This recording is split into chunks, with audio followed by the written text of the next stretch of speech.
जनाब सिद्दीक अकबर की साहिबजादी सारे कुफार इकट्ठे होके कहती हैं मेरे दरवाजे पे आ गए, दस्तक दी, मैं बाहर आई। अबू जाल कहने लगा कहां गया है तेरा वालिद मोहम्मद इब्ने अब्दुल्ला को लेके सल्लल्लाहु ताला अलैहि वसल्लम, कहां गए? जनाब अस्मा कहती हैं अब मेरे लिए बड़ी मुश्किल हो गई, झूठ बोलती हूं तो शरीयत नहीं बचती, सच बताती हूं तो वफा नहीं बचती, किधर जाऊं? कहती हैं पैरों में जंजीरें हैं, गलत बात कैसे करूं? उसने फिर पूछा, बोलती क्यों नहीं, कहां गए? मैं खामोश थी। तीसरी बार फिर पूछा, कहां गए हैं वो? जनाब अस्मा कहती हैं मैंने फैसला कर लिया, शरीयत भी बचानी है, वफा भी बचानी है, दोनों चीजें बचेंगी, बोलो कहां है? यहां तो लोग मर्द होके दीन के लिए नहीं डटते और एक मिनट के लिए भी अकीदे पर मसलक पर डटने को तैयार नहीं होते। लोग देखते हैं मजलिस किस तरह की, उस तरह का रंग इख्तियार कर लेते हैं।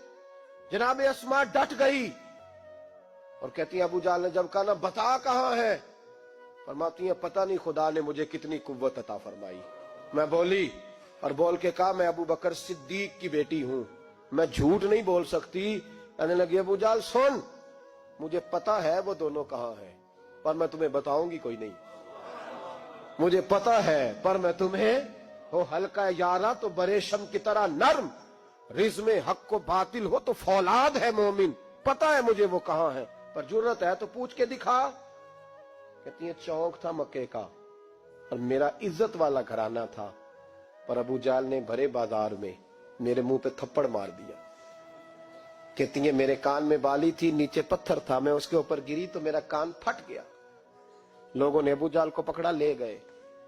फरमाती हैं वो आजमाइश भी मैंने दी, इम्तिहान भी दिया, फिर मैं अंदर आई और मैंने फिर अपने उस बहते हुए खून को अपने कपड़े के साथ साफ किया, मुंह को लपेटा और फिर मैं खाना पकाने लगी। कहती हैं उसी तरह खाना पकाया, उसी तरह तैयारी की। गारे सौर पे जो पहुंची तो अबू बकर सिद्दीक ने लिपटा हुआ मुंह देखा। बेटी को तकलीफ में देखे और फिर बाप रात सो जाए, ये हो नहीं ना सकता। तो कहा अस्मा बेटे चेहरे को क्या हुआ, क्या बात है? अर्ज की कुछ नहीं अब्बा जी। फरमाया नहीं बेटे कोई तकलीफ है, कोई चोट है? नहीं अब्बा जी कुछ नहीं। हुजूर ने फरमाया अस्मा खोल ना बेटे चेहरा क्या है। जनाब अस्मा ने कपड़ा हटाया तो खून बहने लगा। क्या हुआ?